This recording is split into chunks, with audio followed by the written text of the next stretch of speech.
Sites são uma parte fundamental da internet. Apesar de hoje a maioria das pessoas só frequentarem as mesmas 3 redes sociais que todo mundo usa, ainda existem muitos lugares com as mais diferentes propostas espalhados pelos confins mais escuros da rede mundial de computadores. E olhando para a história da internet, existiram alguns sites que hoje são lembrados pelo seu conteúdo estranho e por muitas vezes misterioso que, dado principalmente a sua natureza, se perdeu pelo tempo, com alguns deles não sendo arquivados nem mesmo em lugares como o Wayback Machine, se tornando legítimas mídias perdidas da internet. Outros só sobreviveram por causa do Wayback Machine, mas carregam muitos mistérios sobre o que o site era antes dele desaparecer. Então, sabendo disso, no vídeo de hoje vamos explorar alguns sites perdidos e misteriosos da internet.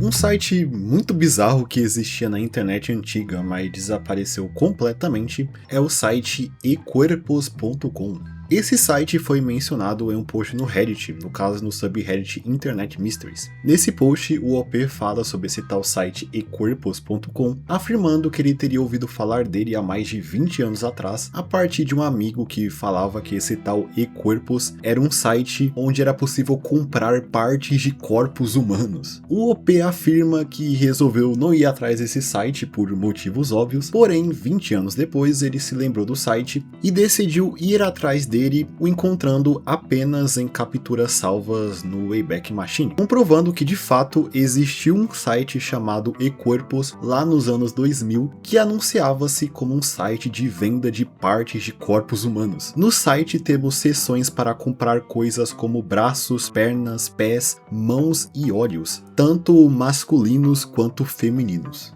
Entretanto, só de ver a página inicial, vemos que ele pelo menos aparenta ser uma sátira, um site feito apenas para fazer uma piada. Afinal, tudo nele é bem cartunesco, possuindo até um depoimento de um suposto comprador do site, mostrando tanto o nome quanto o rosto do cara. E procurando mais a fundo sobre o site na internet, encontramos a confirmação que esse site realmente era falso. Ele na verdade foi criado como uma peça de marketing viral para um projeto envolvendo a MTV e a Motorola, para promover uma série chamada Head and Body, uma série criada em parceria entre as duas marcas em 2005, que tinha a proposta de ser uma série de 8 episódios curtos, feita para ser assistida através de celulares, algo que não era comum nessa época. A série acompanhava a rotina de um homem que vivia com a sua cabeça desprendida de seu corpo. Hoje, alguns dos episódios estão disponíveis no YouTube, mas aparentemente alguns episódios da série estão hoje perdidos. Na realidade, o ecuerpos.com não foi a única peça utilizada para promover essa série. Existiu outro site falso chamado C1D1T1, que servia como um blog fictício criado por 3 estudantes de medicina que estudavam a viabilidade de fazer uma cirurgia de remoção de cabeça, utilizando um chimpanzé como cobaia. Nesse blog, eles documentavam os avanços nessa ideia. Existem postagens no blog também, onde esses estudantes mencionam o site ecuerpos como um lugar onde eles tentaram comprar partes humanas para seus experimentos. Logo, todo esse caso do ecuerpos.com, apesar de ser uma peça um tanto mórbida, se trata apenas de uma esquecida e em grande parte perdida peça de uma outra era da internet que ganhou um toque de mistério, dado ao fato de praticamente tudo sobre essa peça de marketing viral, ironicamente, ter caído na obscuridade.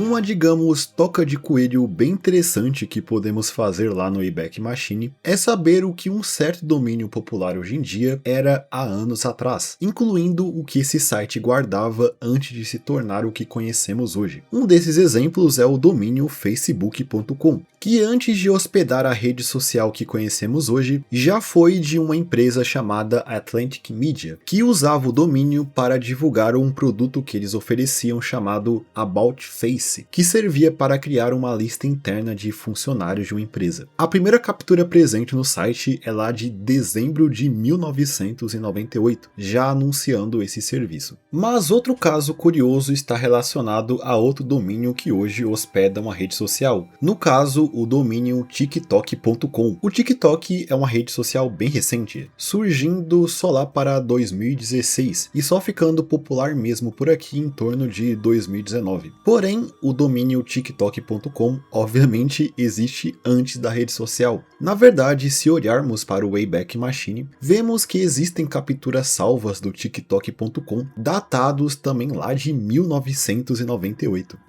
Nessas primeiras capturas conseguimos notar que o TikTok.com hospedava uma espécie de blog pessoal mantido por um casal chamado Scott e Tomoko, que tinham um filho chamado Kai. Aparentemente eles publicavam no site diversas coisas do dia a dia deles, como por exemplo, reviews de jogos, como essa review que o Scott fez de Final Fantasy VII ou essa de Warcraft 2. Mas existem outros tópicos que eles abordaram no site, como receitas, reviews de livros e até diretórios onde eles postaram fotos pessoais da época da escola e até quando eles eram bebês. Aparentemente muitas das fotos não foram preservadas pelo Wayback Machine. Mas existem algumas páginas salvas que ainda mostram essas fotografias, o que é bem estranho porque parece que você está visitando o perfil pessoal de alguma pessoa em uma rede social moderna. As suas últimas postagens nesse site ocorreram no final de setembro de 2001, porém o site continuou de pé até meados de 2011, quando o domínio foi comprado para anunciar um aplicativo de celular que buscava cupons e descontos em lojas. Aparentemente a ByteDance em si, a dona do TikTok, comprou o domínio em meados de 2015 e o resto é história. Apesar desse casal, Scott e Tomoko, terem sido os donos originais do domínio TikTok.com, hoje eles parecem não estar mais na internet, já que ninguém sabe do seu paradeiro hoje em dia. Muito provavelmente eles nem queiram esse tipo de atenção.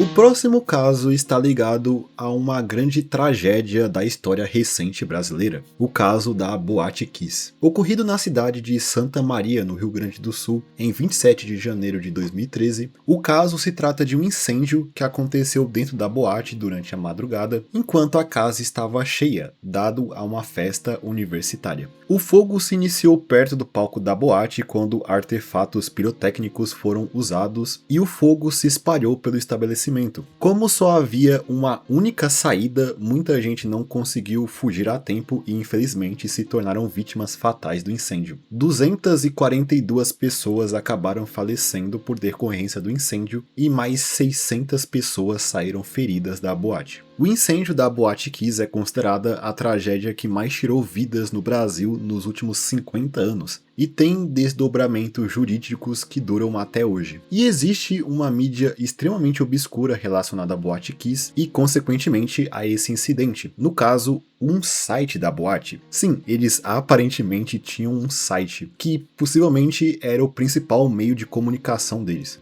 Eu descobri sobre o caso a partir de um post no Reddit feito lá no Lost Media Brasil, apresentando a existência desse site. No entanto, existe pouca informação sobre o site da Boate Kiss disponível na internet. Hoje, se você tentar digitar o URL boatekiss.com ou mesmo boatekiss.com.br no seu navegador, ele não consegue acessar site nenhum, confirmando que ele já foi derrubado. Existem até capturas salvas no Wayback Machine que datam desde 2009, pelo menos na versão do site com .br no final. Mas todas as capturas aparentam estar quebradas, não mostrando nenhum conteúdo. Aparentemente o site usava funcionalidades do Adobe Flash que quebraram as suas capturas. capturas. Logo dá para dizer que o conteúdo que existia lá, que muito provavelmente eram apenas conteúdos promocionais da boate, se perderam por completo. E um fato meio estranho é que existe uma página no Facebook que supostamente era da organização da Boate Kiss. A questão é que essa página foi criada no dia da tragédia, e tem posts bem estranhos e posts completamente sem relação, feito meses depois da tragédia, incluindo um post sobre a morte do Jack Chan, que está vivo até hoje. Inclusive, os últimos posts dessa página foram feitos lá em 2022, quase 10 anos depois do incêndio. Muito provavelmente quem está por trás dessa página é algum troll que fez ela ainda naquela época, mas não deixa de ser macabro que a página está de pé até hoje.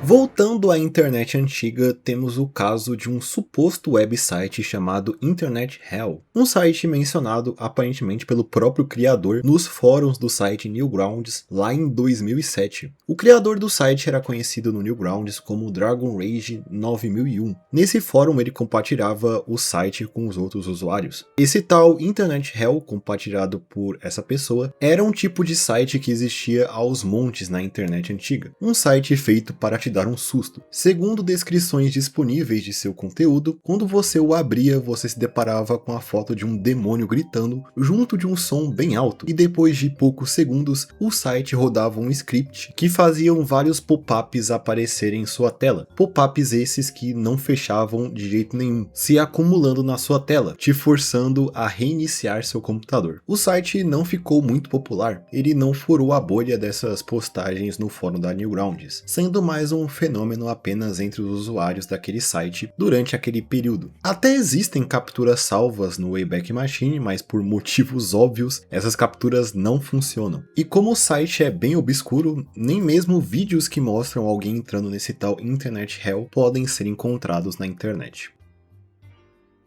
Outro caso está relacionado a um antigo site chamado SeveredHead.com.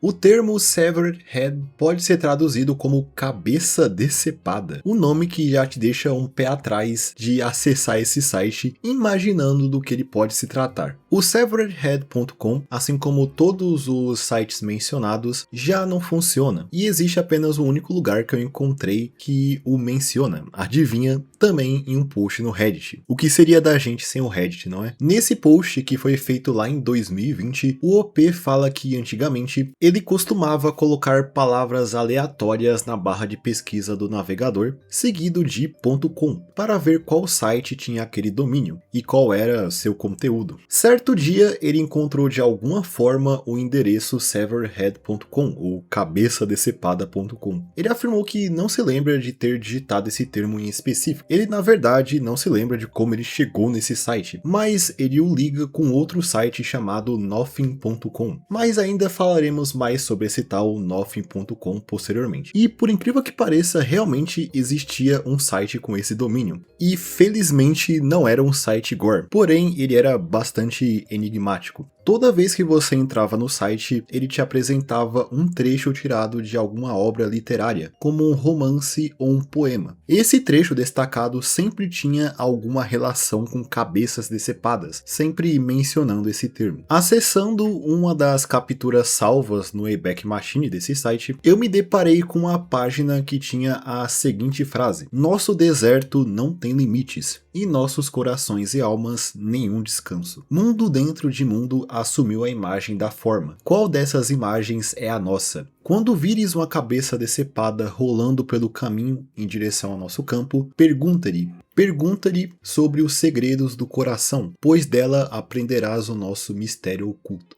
Essa frase foi retirada de um dos poemas presentes na obra Divan-i Shams-i Trabis, uma coleção de poemas líricos escritos no século XIII pelo poeta persa Jalal ad-Din Rumi. As capturas no Wayback Machine do site começaram lá em 1999, e parece que o site saiu do ar em algum momento na segunda metade dos anos 2000. Sua última captura funcional é do início de 2007. Algumas das versões salvas do site mostram algumas imagens, como essa que mostra a parte de baixo do rosto de uma mulher, que eu até tentei encontrar a origem dela pela internet, mas eu não encontrei nenhuma outra incidência da imagem além dessas capturas. Cada versão salva do site que existe no Wayback Machine nos dá uma frase diferente, e mesmo sendo um site meio esquisito, ele é uma ótima forma de descobrir trabalhos literários que você nunca ouviu falar. Talvez esse tenha sido a proposta desse site desde o início? Bem, não dá para saber, afinal não existe nenhuma informação sobre esse site além desse post no Reddit. Não sabemos quem estava por trás desse site e qual era o seu objetivo real, apesar de, aparentemente, ele estar ligado a esse tal Nothing.com mencionado pelo OP, que também é um site bem esquisito, que estranhamente está de pé até hoje. Esse site também é bem simples, apresentando apenas uma logo de uma empresa chamada Nothing Limited Ventures, e uma frase atribuída ao filósofo Charles S. Peirce: "Começamos então sem nada". Quando olhamos para versões antigas do site, lá pelos anos 90 e 2000, também encontramos o mesmo padrão, só que com um design diferente e apresentando outra frase do Charles S. Peirce, também relacionada à ideia do nada. Não é preciso dizer que existe uma grande semelhança entre o Silverhead.com e o Nothing.com, indicando que os dois podem ter pertencido à mesma pessoa ou organização. Mas então, quem está por trás do Nothing.com? Bem, como visto nas poucas informações presentes no próprio site, o Nothing.com pertence à Nothing Limited Ventures, que aparentemente é uma empresa britânica de investimentos e sustentabilidade. É muito difícil encontrar informações sobre essa tal Nothing Limited Ventures, já que, além do seu site não dizer muita coisa, existe uma outra empresa britânica chamada Nothing, que é focada em vender produtos como fones e celulares, e usa o domínio Nothing.tech. Mas voltando para o Silverhead.com, se esse site e o Nothing.com são da mesma pessoa, por que um saiu do ar e o outro continua em pé? O que motivou o seu dono a tirar esse site do ar? E qual era o motivo por trás dele? Por que exatamente poemas e trechos sobre cabeças decepadas em específico? Essas são respostas que não temos, justamente por esse site parecer ser mais uma peça esquecida da internet antiga.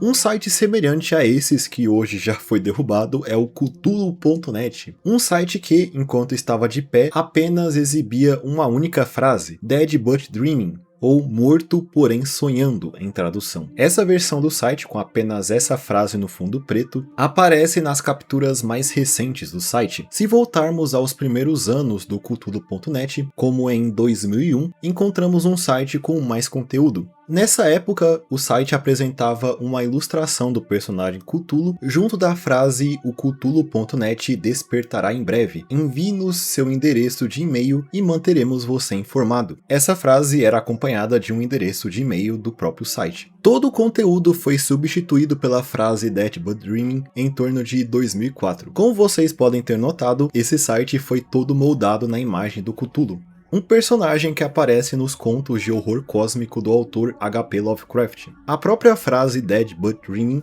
vem do conto O Chamado de Cthulhu. Logo, apesar de não termos 100% de certeza sobre o que o site seria, especulam que ele surgiu como um projeto relacionado à obra de Lovecraft, e que em algum momento esse projeto foi abandonado, deixando o site lá apenas com uma única frase. Mas existe uma captura do site de 2004 que possui um link que nos leva a um outro site misterioso, no caso o site Mortis.com. O Mortis.com era um site que exibia apenas uma tela preta com uma janela pedindo um login e senha. Quando a internet descobriu esse site, criou-se um grande mistério em torno dele, com teorias afirmando que esse site tinha alguma coisa a ver com o governo ou que atrás desse login havia 1 terabyte de conteúdo ilegal. Essa falta de informações sobre o site gerou todas essas lendas urbanas. Uma das coisas que chamava atenção nessas histórias do Mortis.com eram os tamanhos dos arquivos que supostamente poderiam ser encontrados por trás desse login. Pessoas afirmaram que conseguiram extrair informações sobre o tamanho de arquivos presentes no site, descobrindo ali supostamente que haviam arquivos individuais com mais de 30 GB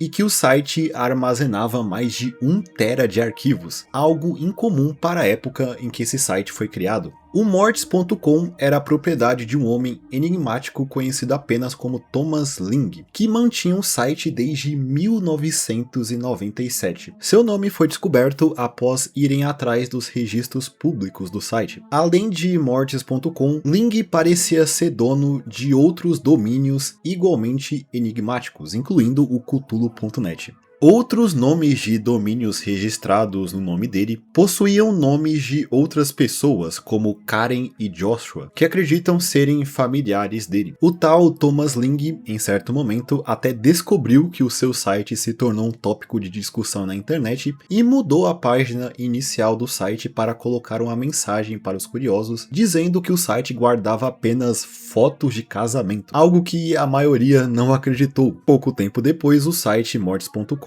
e outros sites atribuídos a Ling foram derrubados, e até capturas salvas no Wayback Machine foram removidas. Isso levantou teorias que o FBI teria se envolvido e derrubado o site, ou mesmo a ideia de que o próprio Thomas Ling decidiu apagar todos os traços do site da internet, ou pelo menos todos que ele conseguia. Apesar de muito do caso ainda ser nebuloso, hoje existe uma explicação aceita que fala que esse tal Mortis.com era apenas um local onde Thomas Ling armazenava conteúdos pessoais para compartilhar com outras pessoas de sua família, incluindo filmes que ele baixava por torrent. Sim, isso mesmo que você ouviu. Outros sites no nome dele poderiam ser projetos que ele administrava, tanto profissionais quanto pessoais, que exploravam interesses dele, incluindo o próprio Cthulhu.net. Acredita-se que a ideia que havia terabytes de informação no site também é falsa, com o site, na verdade, segundo análises posteriores, tendo armazenado apenas cerca de 150 GB em arquivos. Existe também um post feito recentemente no Reddit, lá em 2025, que alega ter encontrado espelhos do Mortis.com na Dark Web, com credenciais de login supostamente vazadas, o que possibilitou ele descobrir quais arquivos estavam salvos no site. O OP também teria conseguido encontrar o nome completo de Thomas Ling, no caso Thomas Wei Ling. O OP dessa postagem confirmou que realmente o Thomas Ling usava o site como a sua, digamos, Netflix pessoal, não tendo nada realmente bizarro lá dentro. Esse usuário falou até que o Thomas Ling teria baixado e armazenado lá no Mortis.com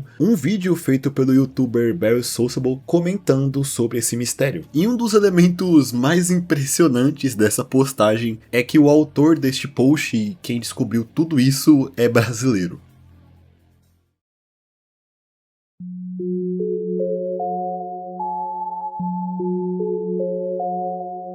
Então eu acho que é isso. Essa foi nossa exploração dos sites misteriosos que se perderam na internet. Eu espero que vocês tenham gostado do vídeo. Se sim, não se esqueça de deixar um comentário aí embaixo, deixar o seu like e se inscrever no canal para não perder o próximo vídeo. E no mais é isso, até mais.